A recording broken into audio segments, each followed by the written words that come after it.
Olá, queridas turmas do terceiro ano da EJA. Aqui estou eu novamente para fazer a correção da nossa última atividade do semestre. Daqui a pouco vocês estarão formados, mas antes disso, vamos falar um pouquinho mais sobre genética. Vou mostrar para vocês qual era a expectativa de resposta das questões que eu tinha proposto para vocês. E para falar de genética, é muito importante a gente conhecer uma figura que é conhecida como o pai da genética. Como vocês podem olhar aí na imagem, o Gregor Mendel foi um monge austríaco lá do século XIX e naquela época, no seu monastério, ele plantava muitas coisas e ele fez algumas experiências muito interessantes a partir das quais ele conseguiu constatar um fato, um fenômeno da natureza relacionado com a herança que as plantas deixavam para suas futuras gerações e que a gente sabe hoje em dia que também se aplica a nós do reino animal, a todos os seres vivos, na verdade. Cabe falar, gente, que na época do Mendel ainda não se conhecia a estrutura do DNA que a gente já conversou, a existência de genes. Então, na época dele, essas leis que ele enunciou, elas foram muito inovadoras. Para a gente hoje em dia pode parecer óbvio falar que os filhos são parecidos com os pais graças aos genes que a gente herda dos pais, mas na época dele não era, tá? E eu trago aqui para vocês o enunciado da primeira lei de Mendel, que fala o seguinte pra gente: cada caráter ou cada característica é condicionado ou determinada por dois fatores. Na época, como eu falei, o Mendel não sabia a existência dos genes, então ele chamou essa substância, esse elemento, de fatores. E esses fatores, um seria proveniente do pai e o outro da mãe, nossa progenitora. Ele também afirmou que apenas um desses dois fatores é fornecido a cada gameta, a cada célula reprodutiva ou célula sexual que é produzida. Então, todos nós somos formados por dois fatores, cada característica nossa é determinada por dois fatores ou dois genes, e ele sabia que um vinha do pai e um vinha da mãe, e que na produção das nossas células reprodutivas ou nas células reprodutivas das plantas, que é o grão de pólen, da parte masculina, né?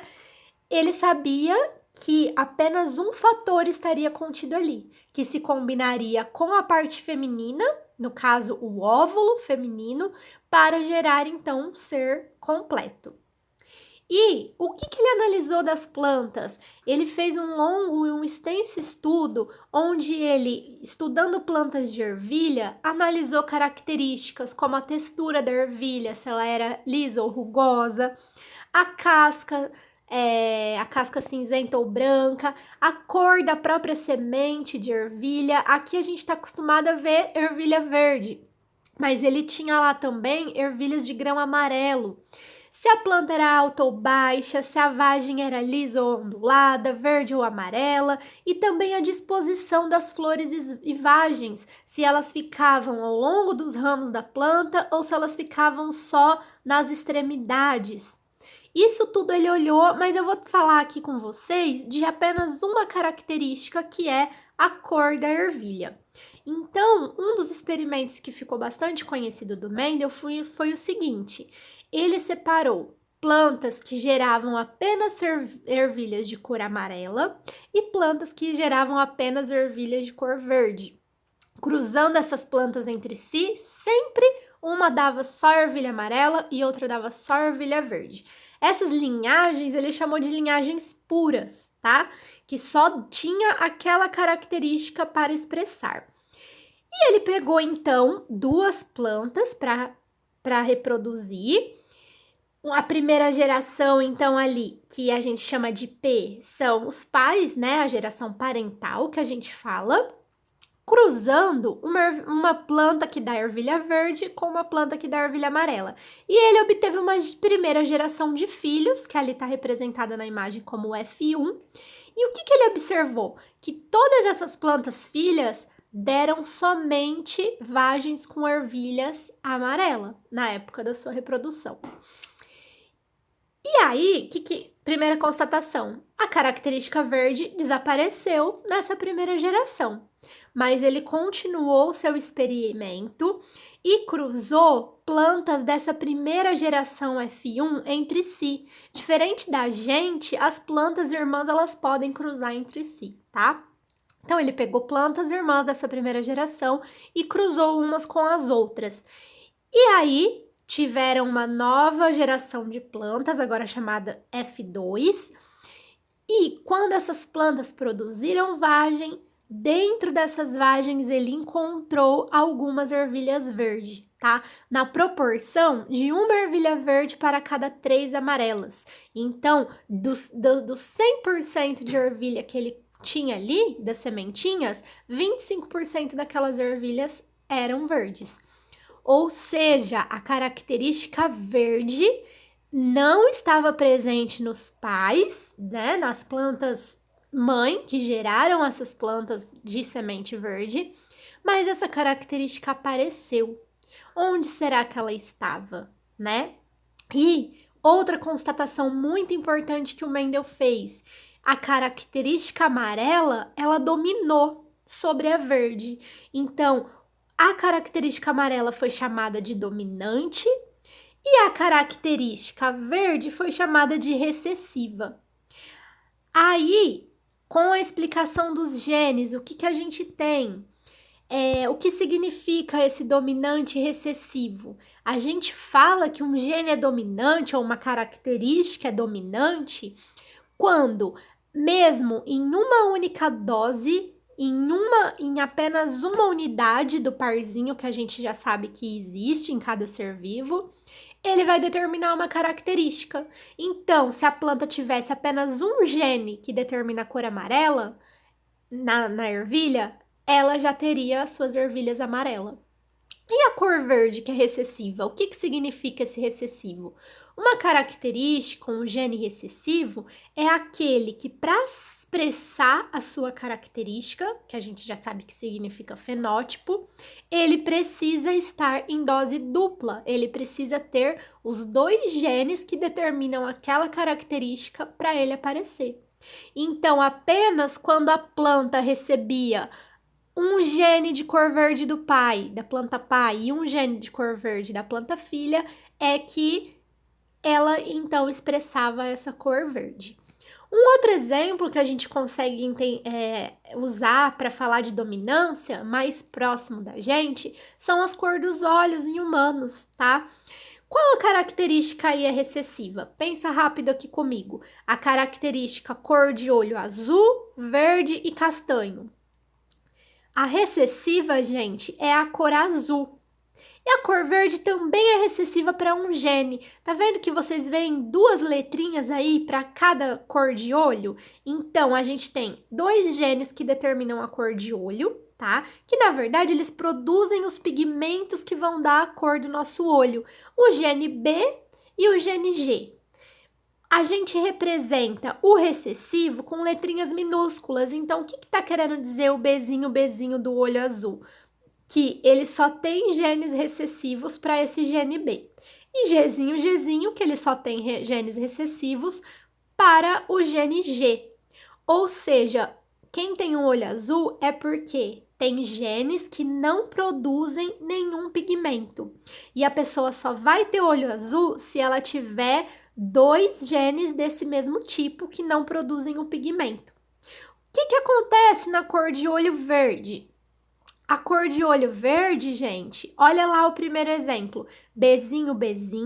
Então, um dos genes não produz nada de pigmento, mas o gene G, ele tem pelo menos um dos genes que produz o pigmento para dar a cor verde, tá? Então, se ele tiver 1 ou se ele tiver 2, como abaixo, as letrinhas abaixo, ele já vai produzir um pigmento que vai dar a coloração verde para os olhos, tá? E agora, olha comigo o tanto de genótipos que a gente tem que pode ser expressado, né, a cor castanha dos olhos. Por isso que se a gente observar na população, a cor dos olhos castanha é bem mais comum do que os olhos claros, tá?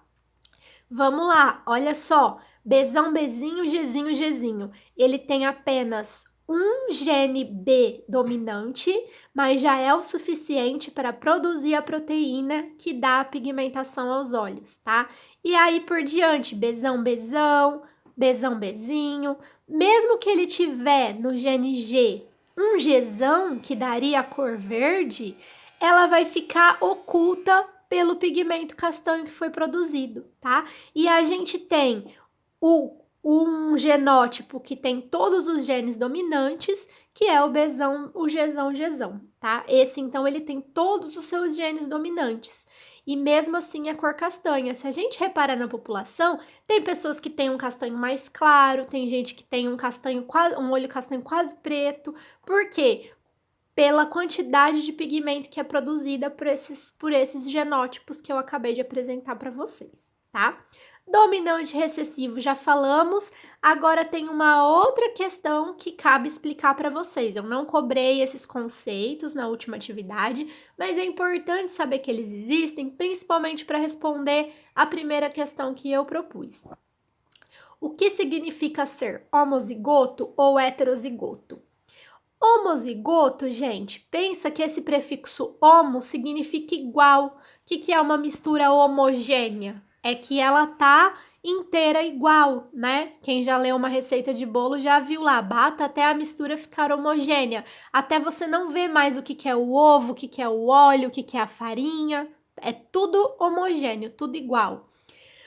Uma pessoa, por exemplo, homossexual, que gosta de alguém do mesmo sexo, sexo igual. Então, esse prefixo homo tem a ver com igual. Homozigoto significa genes iguais, tá? Que são aquelas linhagens puras que eu falei para vocês que o Mendel denominou. Então, quem tiver 2 genes dominantes ou 2 genes recessivos para alguma característica é considerado homozigoto para aquela característica, tá? Lembrando que nós somos formados por muitas características e muitos genes.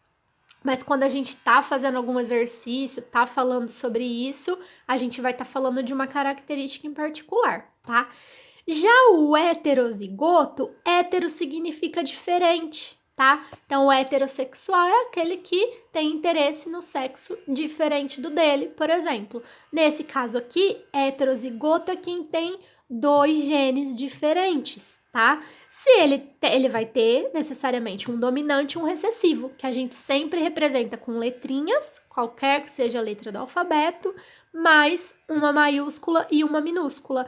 Tá falando do mesmo gene, da mesma característica, mas se ele é um gene ativo, por exemplo, para produzir uma proteína, ou se esse gene está inativo, ou se esse gene traz uma característica diferente que seja recessivo, tá?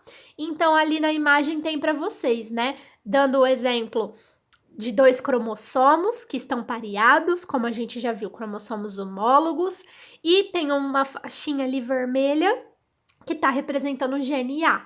Quando essa pessoa tem os 2 genes, né, nos 2 cromossomos homólogos, dominante, a gente pode chamar de azão-azão. Quando a pessoa tem ali no meio, ó, um gene dominante e um recessivo, a gente fala que ela é heterozigota. E por último, ela também pode ser homozigota novamente, mas agora recessiva, tendo 2 genes recessivos para alguma característica, tá? Nesse caso aqui, se a gente estivesse falando de cor de olho, por exemplo, o azão-azão e o azão-azinho seriam de olhos castanhos e apenas o azinho-azinho seria de olho azul ou de olho verde, dependendo do contexto, do exercício. E aí, isso tudo foi falado agora para ajudar a entender a resposta da primeira pergunta, que era: Por que é possível que uma filha ou um filho nasça com uma característica que não é apresentada, que não é expressa, nem pelo pai nem pela mãe? Então, o pai pode ter olhos castanhos, a mãe pode ter olhos castanhos. E aí vem um bebê que nasce com olho azul. Ah, mas o olhinho da criança muda de cor. Muitas vezes sim, mas às vezes a criança cresce e continua com olho azul. Isso é possível? Tem gente que já ia desconfiar que não é filha daquele pai, né? Mas, conforme a gente aprende, a gente conhece pela genética, sim, isso é possível. Pai e mãe de olhos castanhos podem carregar no seu genoma, no seu genótipo, um gene para a cor de olho azul. E vai ter uma chance de cada um deles doar esse gene para o seu filho e nascer uma criança de olho azul. Alguns exercícios que a gente faz aponta para a gente que essa chance ela é menor. A maior chance é do filho nascer de olho castanho. 75% contra 25% da chance dele nascer de olho azul. Genética, gente, também tem matemática, tá? Essa parte de probabilidade, de cálculos, também faz parte da genética.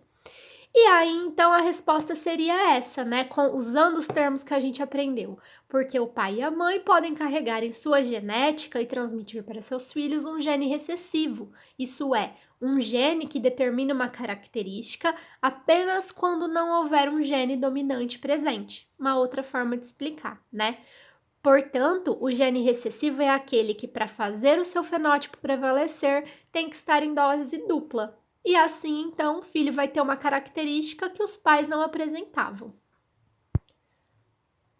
Uma outra possibilidade para um filho ter uma característica que os pais não apresentam é quando acontece um tipo de herança genética sem dominância. Falei para vocês agora que existem muitos genes que uma característica domina sobre outra, mas tem alguns genes que conseguem se misturar.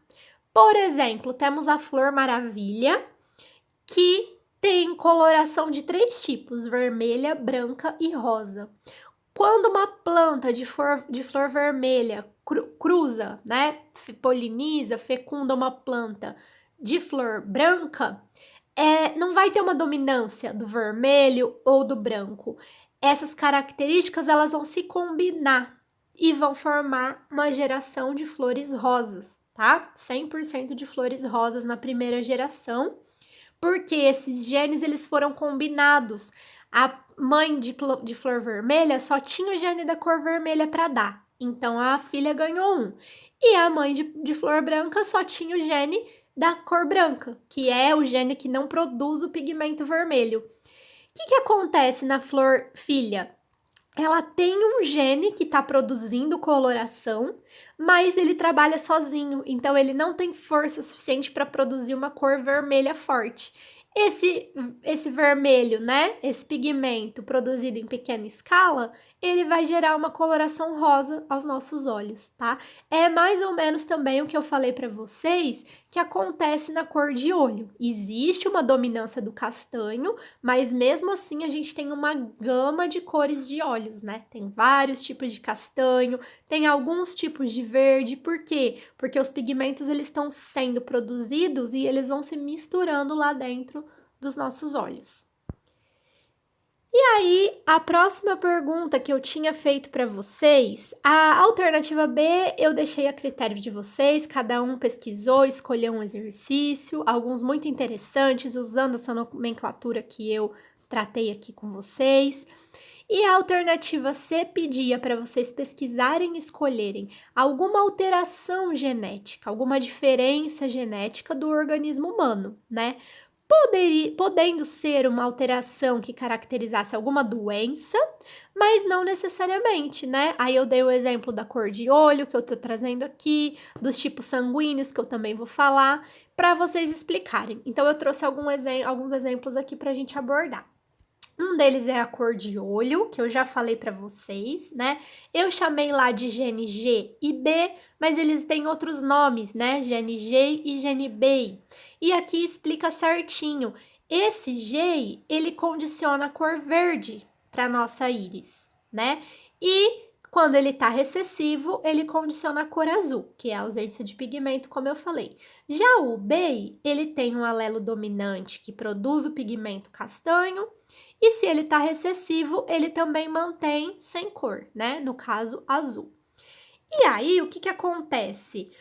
O BEI, que é o castanho, ele é dominante sobre o verde, tá? O que produz o pigmento verde. Também a gente já sabe que existe mais de um gene para cor de olhos, né? Mas aqui a gente trouxe esse conjunto de 2 genes, tá?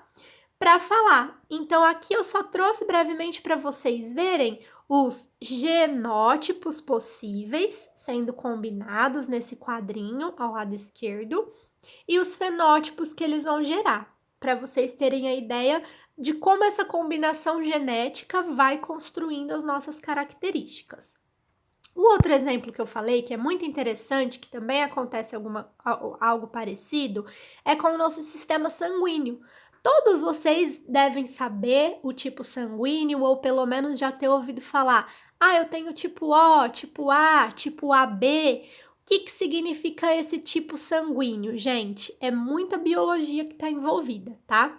Temos que saber que a gente tem um tipo de célula no nosso sangue, que é vermelhinha, que ela dá a coloração do nosso sangue, que são as hemácias, tá? Que super importantes para fazer o transporte do oxigênio que a gente respira para todas as células do nosso corpo.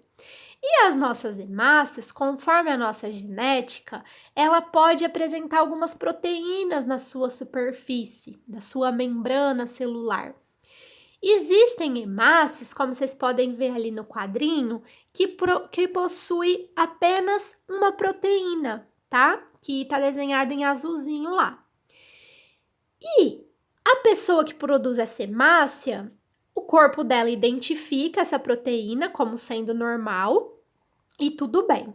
Só que ela produz anticorpos contra outra proteína que existe no sangue de outras pessoas, que se não tem no seu sangue, o corpo não reconhece como seu, e que se entrar na sua circulação sanguínea, o nosso corpo, o nosso sistema de defesa vai entender que é um invasor, tá? Que seria a proteínazinha do sangue B, a setinha verde ali. Tá?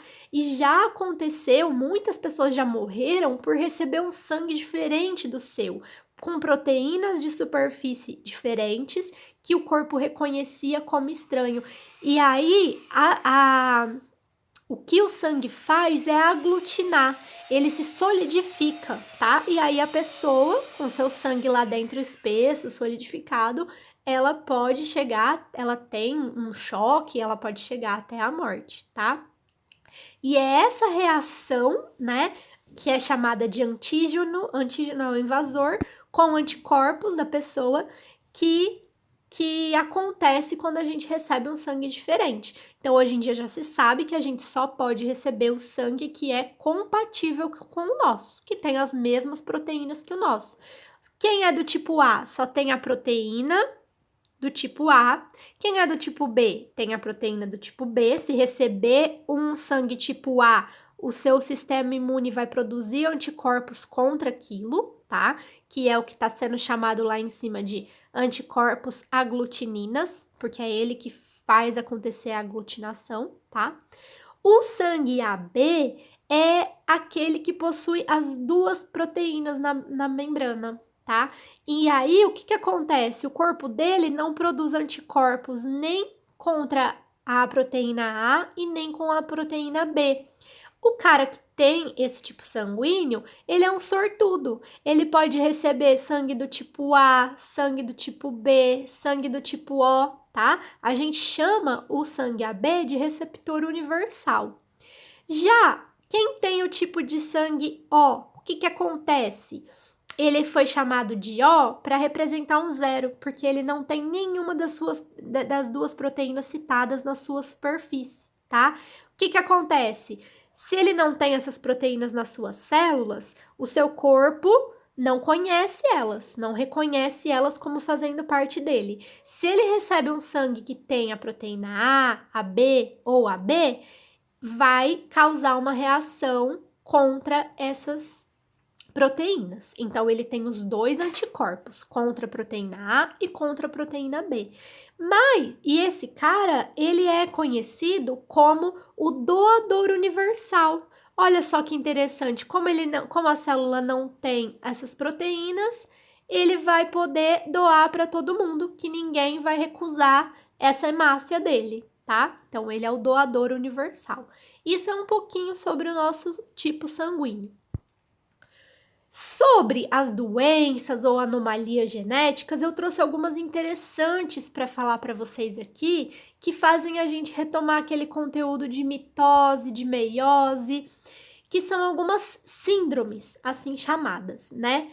Quando acontece na meiose, que vai gerar os óvulos e os espermatozoides para as células para se reproduzir, quando acontece de um cromossomo não se dividir na sua fase final, lembra que a gente tinha que gerar 4 células filhas com metade dos cromossomos da célula original?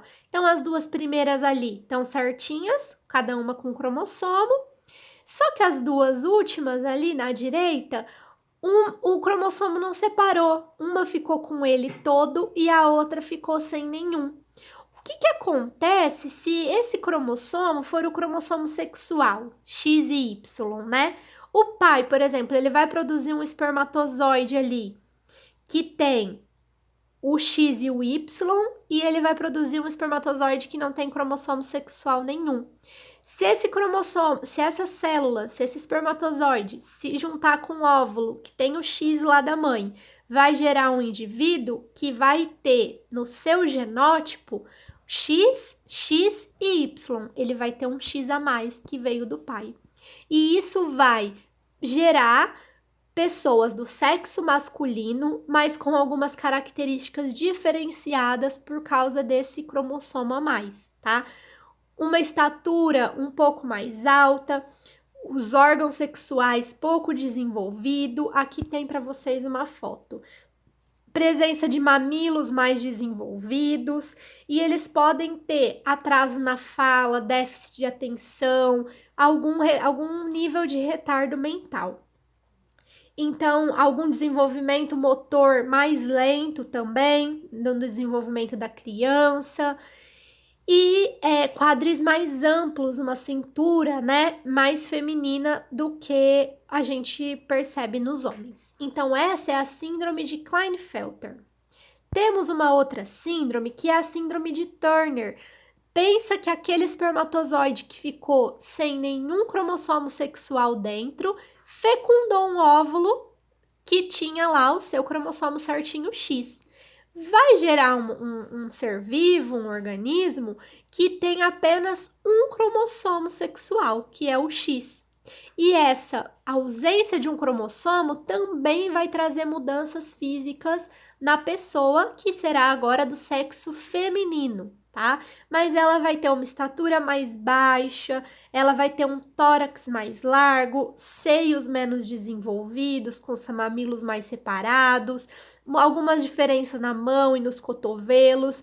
O sistema genital dela, lá dentro, os ovários, né, vão ser subdesenvolvidos. Essas mulheres são inférteis, tá? E elas não menstruam também, então vai ser uma série de diferenças aí no ser humano, tá? Uma que a gente conhece bastante, né, que é mais famosa, que também vem por essa não disjunção, por essa não separação dos cromossomos, é a síndrome de Down. Só que dessa vez, olha lá a foto do nosso cariótipo humano. O cromossomo 21, ao invés de ter um parzinho, ele tem um trio. Veio um cromossomo a mais do par 21, tá? E por isso também essa síndrome é chamada de trissomia do cromossomo 21. Podem nascer pessoas de ambos os sexos, tanto masculino quanto feminino, porque não tem nada a ver com o par de cromossomo sexual. As mulheres são férteis, mas eles têm algumas características físicas bem peculiares que a gente reconhece quando a gente vê alguém que é Down, como a gente fala, né? Os olhos, eles são mais amendoados, a gente fala, eles são mais puxadinhos. Eu coloquei a mãozinha aí para lembrar que essas pessoas, elas têm apenas uma linha na palma da mão, que é uma linha transversal, assim, de fora a fora, diferente das nossas. Essas pessoas, elas costumam apresentar uma baixa estatura, têm uma tendência de desenvolver problemas cardíacos, pulmonares e respiratórios. O QI delas é mais baixo, mas elas conseguem se desenvolver. Hoje em dia, tendo uma educação especial, diferenciada, que compreenda as suas diferenças, essas pessoas elas conseguem estudar, trabalhar, ter uma vida, né, com qualidade. No entanto, por causa daquelas doenças que eu falei que eles são mais acometidos, eles podem ter uma expectativa de vida mais reduzida, tá? E aqui eu trago para vocês uma campanha que eu me lembro que aconteceu, né? Que fala ser diferente é normal. Por isso que eu também não gosto de falar de anomalias, de chamar de doença, né? Propriamente dita, por quê? Porque às vezes mesmo a pessoa tendo essa diferença, que vem da sua genética, ela consegue ter uma vida com qualidade, ela consegue ser, né, e existir nesse mundo com as suas próprias diferenças, tá? Por enquanto é isso. Eu espero que tenha ficado um pouco mais claro, que vocês se interessem por um pouco por essa área que é tão intrigante, né? Então, espero que seja também um até logo. Desejo muito sucesso nesse fim de ciclo de vocês, nessas próximas etapas. Estarei aqui para qualquer dúvida que fique dessas matérias ou de outras coisas, dos cursos, das faculdades que vocês queiram fazer no futuro. Pode me pedir material.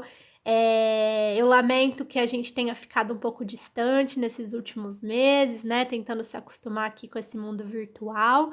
Mas é isso. Parabéns para todos vocês que chegaram até aqui. Vocês são muito guerreiros e muito vitoriosos. Um grande beijo.